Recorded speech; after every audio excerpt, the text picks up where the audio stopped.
నమస్కారం వార్తలకు స్వాగతం. ముందుగా ముఖ్యాంశాలు. కేంద్ర మంత్రి బండి సంజయ్ ప్రెస్ మీట్, పలు అంశాలపై వివరణ.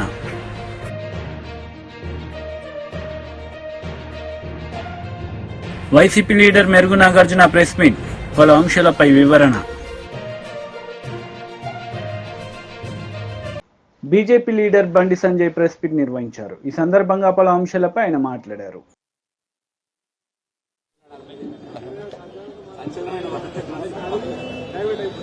ఇక మీకు అదే సంచలనం ఇవ్వాల.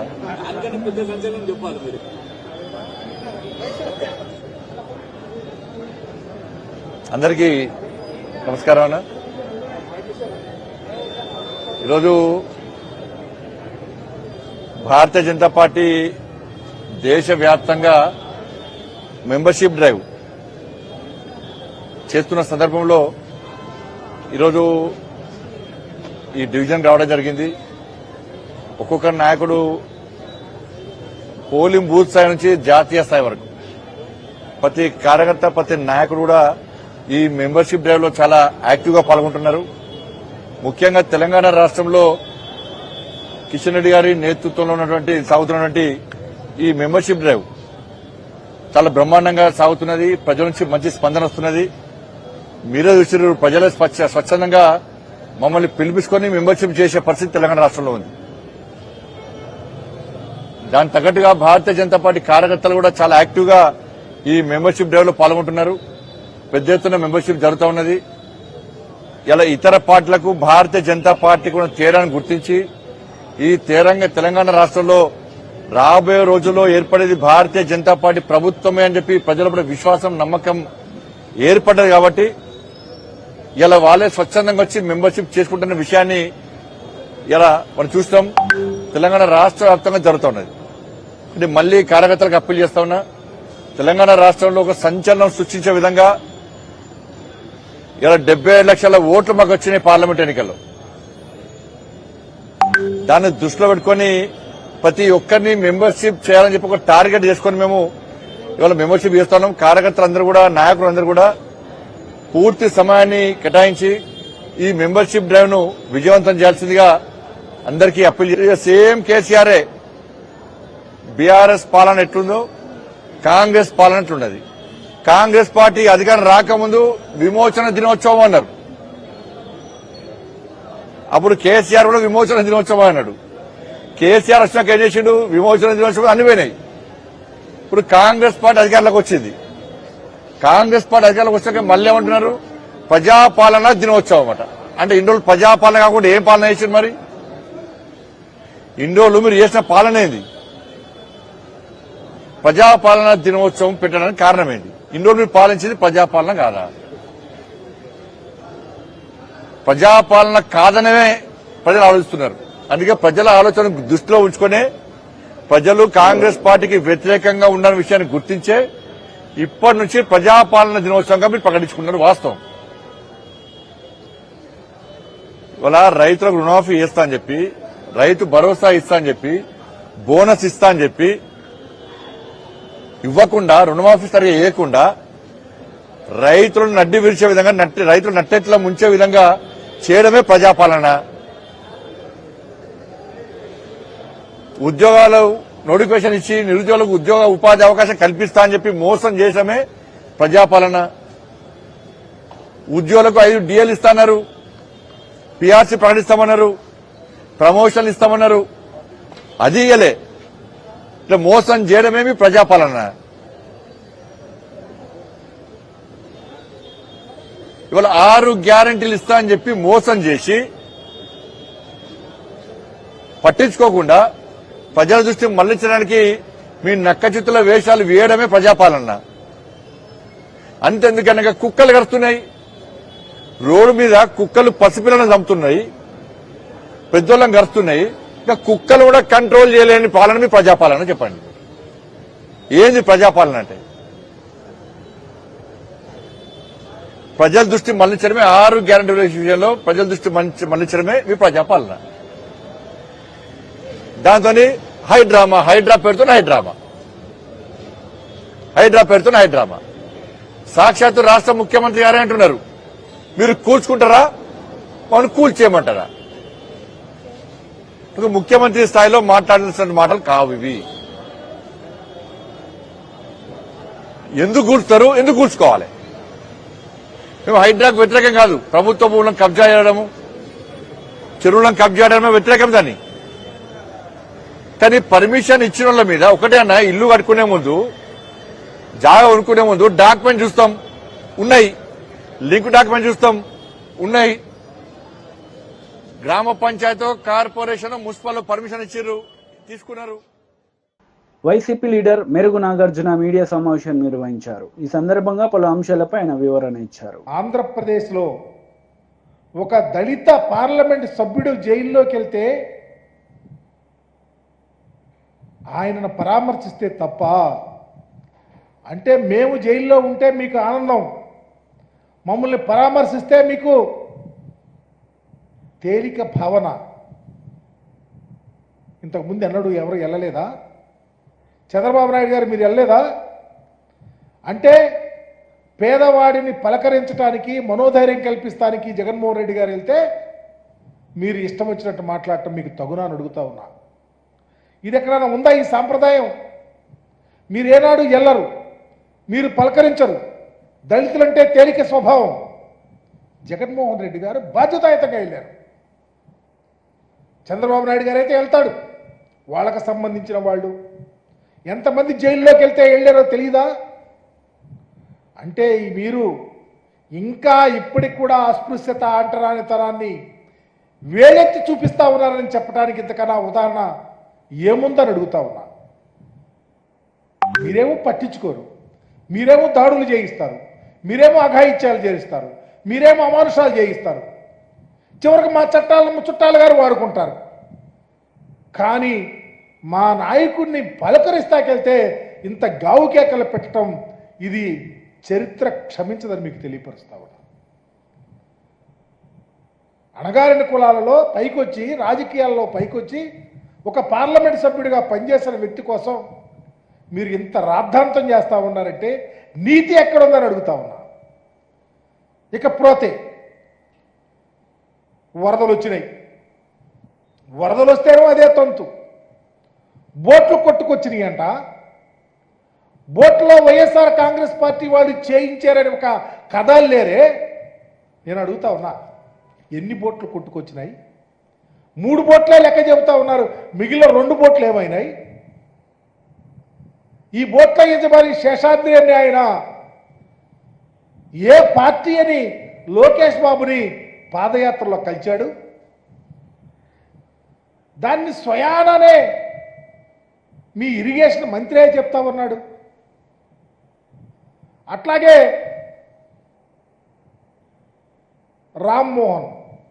రామ్మోహన్ అనే అతను కోమటి జయరాంకి స్వయానా బంధు. అతనే పార్టీ? కోమటి జయరాం ఏ పార్టీ? లేకపోతే మీ ప్రభుత్వంలో మంత్రిగా చేశాడు, ఇరిగేషన్ మంత్రి. ఆలూరి చిన్న ఆ మంత్రికి స్వయాన దగ్గర. అతనే పార్టీ? అంటే దేవినేని ఉమా ఏ పార్టీ? దేవినేని ఉమాకి దగ్గర వాళ్ళు, కోమటి జయరాంకి దగ్గర వాళ్ళు, మరి లోకేష్ని కలిసిన వాళ్ళు వైఎస్ఆర్ కాంగ్రెస్ పార్టీలని మీరు బొల్లుతూ ఉంటే, మీరు దానిని ఆసరాగా తీసుకొని మా ఎమ్మెల్సీ ఎక్కడో ఉంటే, పాపం వరదలప్పుడు అతను లేనే లేడు, ఆయన్ని తీసుకొచ్చి పెట్టారు. తలసలే రఘురాం గారంట ఒక ప్లాన్, చక్కని ప్లాన్ గీశారు. మరలా దళితుడిని తీసుకొని పెట్టారు అక్కడ. వీళ్ళంతా నందిగాం సురేష్ అనుచరులంట. మీరు కేసులు పెట్టడానికి, మీరు కేసుల్లో ఇరికిస్తానికి, మనుషులను అభూత కల్పనలతో వారి యొక్క ఇమేజ్ని డ్యామేజ్ చేయడానికి మీ కుట్రలు ఎటుపోతాయి? దీనికి అకౌంటబిలిటీ అనేది ఎప్పుడైనా ఉండదా అని అడుగుతా ఉన్నా. ఇకపోతే మీ పరిపాలనలో ప్రజలు అల్లో లక్షణ అంటా ఉన్నారు. ఉదాహరణకి పల్నాడు ప్రాంతం తీసుకుంటే, పల్నాడు ప్రాంతంలో ప్రజాస్వామ్యం అపహాస్యం అవుతా ఉంది. రాజ్యాంగ వ్యవస్థలను నీరుగారుస్తూ ఉన్నారు. పోలీసు వ్యవస్థ కళ్ళు లేని కపోజలాగా ఉంది. ఉదాహరణకి పిడుగురాళ్ల ప్రాంతంలో సోషల్ మీడియాలో పనిచేస్తున్నటువంటి షేక్ మాబు లేకపోతే గురజాల నియోజకవర్గంలో వెన్నా రాజశేఖర్ రెడ్డి, వీళ్ళు సోషల్ మీడియాలో యాక్టివ్గా ఉన్నారు. ఎప్పుడో పోస్టులు పెట్టారని తప్పకుండా వారి మీద చర్యలు తీసుకోవాలా మీ కర్కశ బుద్ధితో. మొన్న వాళ్ళ ఫాదర్ ఎవరో సిక్ అయితే చూస్తాకొస్తే ఆ ఇంట్లో పడేసి వాళ్ళని కొట్టడానికి ట్రై చేస్తే వాళ్ళు తలుపేసుకొని అక్కడ ఉన్నటువంటి మాజీ శాసనసభ్యుడికి ఫోన్. బీజేపీ లీడర్ మీడియా సమావేశం నిర్వహించారు. ఈ సందర్భంగా పలు అంశాలపై ఆయన మాట్లాడారు. మేడ్చల్ జిల్లా పార్టీ ఆఫీస్ శంబీర్పూర్ రాజు గారి నాయకత్వంలో ఆడి నుంచి మేమందరం కలిసి వేలాది మంది కార్యకర్తలందరం కూడా మన బీఆర్ఎస్ పార్టీ ఎమ్మెల్యే గాంధీ గారి ఇంటికి పోదామని చెప్పి సందర్భంగా తెలియజేస్తా ఉన్నాను. రేపు దయచేసి కోరుతా ఉన్నాను, బీఆర్ఎస్ పార్టీ ప్రతి కార్యకర్త, జీహెచ్ఎంసీలో ఉన్న ప్రతి కార్యకర్త, ఇలా ఉమ్మడి రంగారెడ్డి జిల్లాలో ఉన్న ప్రతి బీఆర్ఎస్ పార్టీ కార్యకర్త రేపు అందరం కలిసి 11 గంటలకి గాంధీ గారి ఇంట్లోకి ఖచ్చితంగా రేపు పోదాము. ఆడ బ్రేక్ఫాస్ట్ తిందాము, ఆడ లంచ్ తిందాము. గాంధీ గారు కండువ కప్పుకున్న తర్వాత గాంధీ గారిని తీసుకొని తెలంగాణ భవన్కి పోయి ప్రెస్ మీట్ పెట్టి అక్కడి నుంచి గాంధీ గారిని కేసీఆర్ గారి దగ్గరికి తీసుకొని పోదాం. స్వాగతం పలుకుదాం. దయచేసి కేసీఆర్ గారి మీద ఉన్న అభిమానం ఉన్న ప్రతి కార్యకర్త, కేటీఆర్ గారి మీద అభిమానం ఉన్న ప్రతి కార్యకర్త, హరీష్ రావు గారి మీద అభిమానం ఉన్న ప్రతి కార్యకర్త అందరం కూడా పెద్ద ఎత్తున రేపు అడిగి పోదామని చెప్పి సందర్భంగా తెలియజేస్తా ఉన్నాను. రేపు 11 గంటలకి ఖచ్చితంగా 11 o'clockకి మేము రేపు శంబూర్పూర్ రాజు మన మేడ్చల్ పార్టీ ఆఫీస్ దగ్గర నుంచి స్టార్ట్ అవుతాం. ఆయన ఇల్లు అదే జిల్లా కిందికి వస్తుంది, ఆడికే పోదాం. ఆడి నుంచి అందరం కలిసి ఆ ఇంటికి పోయి స్వాగతం పలుకుదాం. మళ్ళీ ఏమంటాడు, బీఆర్ఎస్ పార్టీతో ఆయనకు పంచాయతీ కాదట, కౌశిక్ రెడ్డితోనే ఆయనకు పంచాయతీ అట. నీకు నాకేమైనా భూమి తగాదాలు ఉన్నాయా? నీకు నాకేమైనా అన్నదమ్ముల పంచాయతీలు ఉన్నాయా? ఎస్, నేను అడిగింది ఏంది, నువ్వు చెప్పే జవాబేంటిది, నువ్వు మాట్లాడేది ఏంటిది? నిర్సిగ్గుగా నిర్లజ్జగా నువ్వు మాట్లాడే మాటలు యావత్ తెలంగాణ ప్రజలు మొత్తం కూడా వింటా ఉన్నారు. అసలు నువ్వు బీఆర్ఎస్ బీఫామ్ మీద గెలిచి కాంగ్రెస్ పార్టీలో చేరనికి నీకు సిగ్గనిపిస్తలేదాయా? ఎట్లా ఈ కష్టకాలంలో పార్టీ వదిలిపెట్టి పోవాలనిపిస్తా ఉంది? అంటే మీ వందలాది కోట్లకి అమ్ముడు పోడు, మీ భూ పంచాయతీ లేడని నియోజకవర్గంలో ఉంటే అవి పోయి సెటిల్ చేసుకోవడానికి కోసమో మీ స్వార్థం కోసం తప్పితే కేసీఆర్ గారు నీకేం తక్కువ చేసిండు? నీ నియోజకవర్గానికి ఏం తక్కువ చేసిండు? ఈ నియోజకవర్గాన్ని మొత్తం భారతదేశమే తిరిగి చూసే విధంగా అభివృద్ధి చేసిండు కదా కేసీఆర్ గారు. ఇలా ఖచ్చితంగా సరే, నువ్వు ఇంత పెద్ద పెద్ద మాటలు మాట్లాడుతున్నావు కదా, ప్రజాస్వామ్యంలో తన్నుకునుడు గుద్దుకునుడు పెద్ద ఇష్యూ కాదు. నిజంగా తన్నుకుందామంటే రా, నువ్వు ఒక్కనివి రా, నేను ఒక్కని వస్తా, ఇద్దరం తన్నుకుందాం, ఆడ తీసుకుందాం, ఎవరికో బలవంతరో చూసుకుందాం, అదే ప్రాబ్లం ఏం లేదు. కానీ ప్రజాస్వామ్యంలో అది ఒప్పుకోరు కదా. నీకు దమ్ము ఉంటే, నువ్వు మొగోనివే అయితే, నీకు చీమురు నెత్తురు ఉంటేనే నీ ఎమ్మెల్యే పదవికి రాజీనామా చేసి మళ్ళీ బై ఎలక్షన్కి రా, వచ్చి గెలిచి చూపి నువ్వు దమ్ము నూనె అప్పుడు ఒప్పుకుంటాను, రిజైన్ చేయి. టీడీపీ లీడర్ మీడియా సమావేశం నిర్వహించారు. ఈ సందర్భంగా పలు అంశాలపై ఆమె మాట్లాడారు. అనేక వాటి మర్డర్ కేసుల్లో ఉండి ఈవీఎంలకి సైతం పగలగొట్టి ప్రజల్ని భయభ్రాంతులు చేసిన పిన్నెల్లి రామకృష్ణారెడ్డిని వెళ్ళి పరామర్శించొస్తావు. ఇసుక మాఫియా చేసి 3 లక్షల టన్నుల పైన ఇసుక మింగేసి ఒక సామాన్య ఫోటోగ్రాఫర్గా ఉండి ఇసుక దొంగగా మారి 100 ఎకరాల్లో అరటి చెట్లు నరికేసి రైతుల్ని బజార్న పడేసి నరకడమే కాకుండా వాటిని తగలపెట్టేసి చంద్రబాబు నాయుడు గారు అమరావతిలో వేసిన సీసీ రోడ్లని తవ్వేసుకొని కంకర అమ్ముకొని చివరికి వరదలు వచ్చిన సమయంలో కుట్ర పన్ని అతని ఇసుక దందాని ప్రోత్సహించే ఆ పడవల్ని బ్యారేజీల దగ్గరికి పంపించి గేట్లని నాశనం చేసి ఏకంగా బ్యారేజ్నే కూల్చేయాలని చూసి లంక గ్రామాలు మునిగిపోతే వేల మంది ప్రజలు చనిపోతారు, దాని మీద మనం శవరాజకీయం చెయ్యొచ్చు అనే ఆలోచన విధానం చేసిన ఈ నందికం సురేష్ని అన్నిటికీ మించి దేవాలయం లాంటి మా పార్టీ ఆఫీస్ని లోపలికి వచ్చి ఇష్టం వచ్చినట్టుగా అందరినీ భయభ్రాంతులు చేసి తలలు పగలకొట్టి పార్టీ ఆఫీస్ని విధ్వంసం చేసిన నందిగం సురేష్ని నువ్వు పరామర్శించడానికి వెళ్తున్నావు. అది అంతేకాకుండా ఇంకోటి కూడా అడుగుతున్నావు, నీ నెక్స్ట్ పరామర్శ ఎవరో కూడా మేమే చెప్తాం. ఒక మైనర్ బాలిక నీ లైంగిక వేధింపులతో ఆ అమ్మాయిని హింస పెట్టి పోస్కో యాక్ట్ కింద అరెస్ట్ అయిన వైసీపీ లీడర్ మీడియా సమావేశం నిర్వహించారు. ఈ సందర్భంగా పలు అంశాలపై ఆయన మాట్లాడారు. అందుకే ఈవీఎంల మీద కూడా గొడవ జరిగింది. చాలా మంది చెప్తున్నారు పోయినసారి జరిగిన ఎన్నికల్లో, అంతకుముందు జరిగిన ఎన్నికల్లో ఈ ఎన్నికల మీద మాకు చాలా అభ్యంతరాలు ఉన్నాయి, కానీ ఎలక్షన్ కమిషన్ పట్టించుకోదు, సెంట్రల్ గవర్నమెంట్ పట్టించుకోదు, కోర్టులు పట్టించుకోదు. ఎక్కడికి వెళ్ళాలి? We have to save the constitution first of all.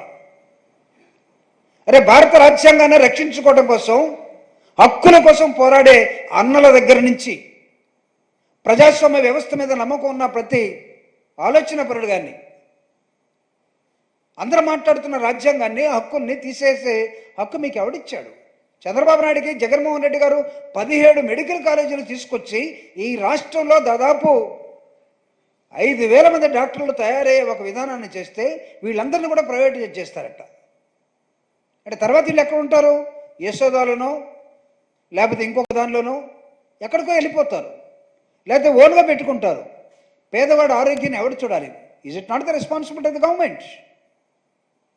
గవర్నమెంట్లో ఉండి, ప్రభుత్వంలో ఉండి మీరు ప్రత్యేకమైన జీవోలు ప్రైవేట్ వాళ్ళకి ఇస్తే ఊరుకోవటానికి ఇక్కడ ఎవడో సిద్ధంగా లేదు.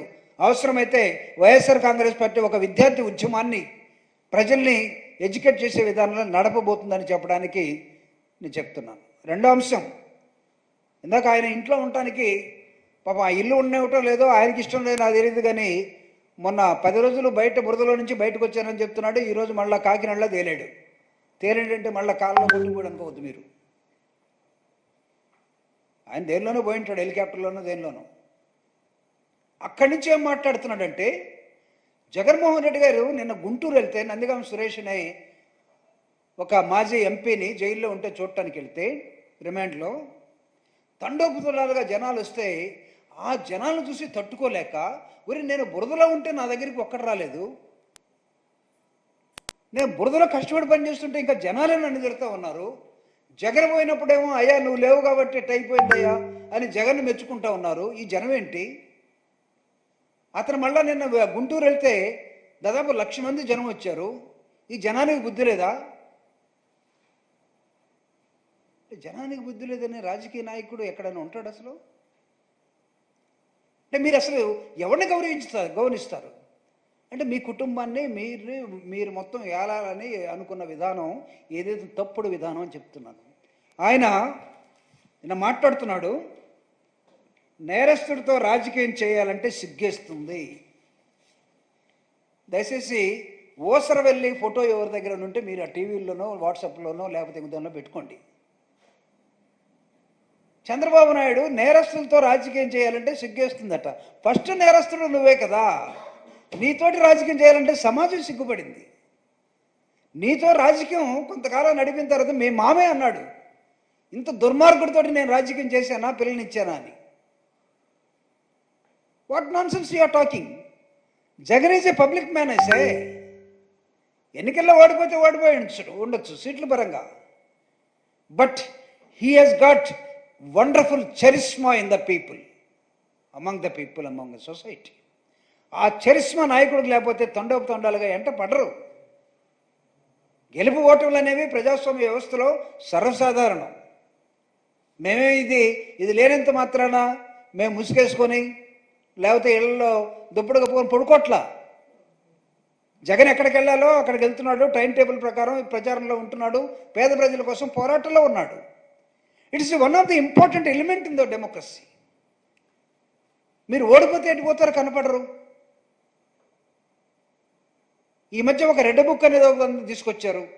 అసలు దానిలో ఏం హక్కులు ఉంటాయో తెలియదు. రెడ్ బుక్లో ఎవడికన్నా హక్కులు ఉంటాయా లేదా? మీరు కరెక్టే, కొట్టాలి, చంపాలి. కొట్టిన తర్వాత వాడిని ఆడబెడతారు. వాడికి ఏమైనా ఒక ఇంజక్షన్ అన్న ఇస్తారా లేదా, పెన్సిలిన్. ఆ రెడ్ బుక్ సంగతి ఎంతో ఒకసారి ఆయన రెడ్ బుక్ ఉందంటే భయపడిపోవటానికి ఎడవుడు లేడు. మీరు అనొచ్చేమో కొంతమంది మీ వాళ్ళు, పార్టీ వాళ్ళు, ఇంపార్టెంట్ వాళ్ళు కనపడకుండా ఎక్కడో పారిపోయారు, కానీ మా హక్కుల్ని ఉపయోగించుకోవడం కోసం. కాంగ్రెస్ నేతలు మీడియా సమావేశం నిర్వహించారు. ఈ సందర్భంగా పలు అంశాలపై వారు మాట్లాడారు. ఏదున్న రాజ్యాంగ పరంగా ఏవైతే నిర్దిష్టమైన ఆదేశాలనో దాని ప్రకారం నడుచుకుంటాం. ఎన్నికలకు రెడీగా ఉండాలి ఫిరాయించిన ఎమ్మెల్యేలని కేటీఆర్ సవాల్ చేశారు. మీరు స్వీకరిస్తున్నారు? కేటీఆర్ సవాళ్ళని ప్రజలు పట్టించుకునే పరిస్థితి లేదు. నేను చాలా సందర్భాల్లో చెప్పాను, కాంగ్రెస్ పార్టీ ప్రజాస్వామ్యాన్ని నమ్ముకున్న పార్టీ. ప్రజాస్వామ్యంలో ప్రతిపక్షం సమర్థవంతంగా ఉండాలని కోరుకునే వాళ్ళం మేము. ప్రజలు కూడా అదే దశగా 39 సీట్లు ఇచ్చినారు కేసీఆర్ గారికి. ఎక్కడ కనబడుతున్నాడు కేసీఆర్? కల్వకుంట్ల చంద్రశేఖరరావు గారు 10 ఏళ్ళు ముఖ్యమంత్రిగా చేసినటువంటి వ్యక్తి 39 సీట్లు ఇచ్చి ఆదరించి ఒక ప్రతిపక్ష హోదా ఇస్తే వానలు పడి నానా బీభత్సం రాష్ట్రంలో అయితే ఫామ్ హౌస్ నుంచి బయటకు రాలేని పరిస్థితి. అదే సమయంలో కేటీఆర్ గారు విదేశాల్లో తిరుగుతున్న పరిస్థితి. సో ప్రతిపక్షంగా ప్రజలు మీకు ఇచ్చినటువంటి బాధ్యత మీరు నిర్వహిస్తున్నారా? మేము ప్రతిపక్షం సన్నద్ధంగా ఉండాలని కోరుకుంటే ఈ వేళ కూడా మీరు ప్రతిపక్షాన్ని నిర్వహించే పరిస్థితి లేరు. సో ప్రజలు ఇలా కేటీఆర్ ఇచ్చిన స్టేట్మెంట్లు కానీ కేసీఆర్ స్టేట్మెంట్లు కానీ నమ్మే పరిస్థితి లేరు. పార్లమెంట్లో వారికి ఎలక్షన్లో చెప్పినారు మీ వాళ్ళ స్థానం ఏందని, 0 స్థానం ఇచ్చి మీ స్థానం ఇదని చెప్పినారు. ఇంకా తెలంగాణ రాష్ట్రంలో బీఆర్ఎస్ పార్టీ, గతంలో టీఆర్ఎస్ పార్టీ మనగడ సాగిస్తుందని నేను అనుకోవట్లేదు. డెఫినెట్గా నాయకుడు నమ్ముకున్న నాయకుడు సరైన మార్గం నడినప్పుడు ఆ వ్యక్తులు వేరే నాయకత్వం వైపు చూస్తారు. అందుకే మా వైపు వస్తూ ఉన్నారు. తెలంగాణ హైకోర్టు ఆదేశాలు కానీ ఆ తర్వాత స్పీకర్ తీసుకునేటువంటి చర్యల ఆధారంగా తెలంగాణలో ఉప ఎన్నికలు వస్తే మీ పార్టీ ఎదుర్కోవడానికి సిద్ధంగా ఉందా? ఉప ఎన్నికలు వస్తాయని నేను అనుకోవట్లేదు. నిజంగా కూడా వస్తే ఏ ఎన్నిక జరిగినా ఆ సీటు మా ఖాతాలోనే పడుతుంది. Thank you. మా చివరి ప్రశ్న, మీ పార్టీలో చేరిన బీఆర్ఎస్ ఎమ్మెల్యేకు మీరు పిఎస్సి ప్రెసిడెంట్ పోస్ట్ ఇచ్చారు, ఇది కరెక్టేనా?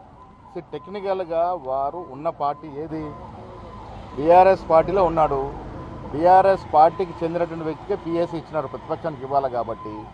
సో టెక్నికల్గా అవన్నీ టెక్నికల్గా పరిస్థితి ఏ రకంగా సూచిస్తుందో ఆ రకంగానే చేయడం జరిగింది. Thank you. ఇంకేమైనా సమావేశాలు పెద్ద ఆయన ఆశీర్వాదం తీసుకోవాలని మా ఏఐసిసి అఖిల భారత అధ్యక్షుడు మల్లికార్జున్ ఖర్గే గారిని కలిసి వారి ఆశీర్వాదం తీసుకోవడం జరిగింది. సుదీర్ఘమైనటువంటి రాజకీయ చరిత్ర, దాదాపు 60 ఏళ్ల పాటు రాజకీయాలు ఉండడం అనేది ఒక అరుదైనటువంటి విషయం. అలాంటి మహానాయకుడు వాళ్ళ ఏఎస్ అధ్యక్షుడిగా ఉన్నారు. ఆయన కలిసినప్పుడు మనస్ఫూర్తిగా ఆశీర్వాదం ఇవ్వడమే కాకుండా ఇదొక చక్కటి అవకాశం అన్ని వర్గాల వారిని కలుపుకొని. వార్తలు ముగించే ముందు ముఖ్యాంశాలు మరోసారి. కేంద్ర మంత్రి బండి సంజయ్ ప్రెస్ మీట్, పలు అంశాలపై వివరణ.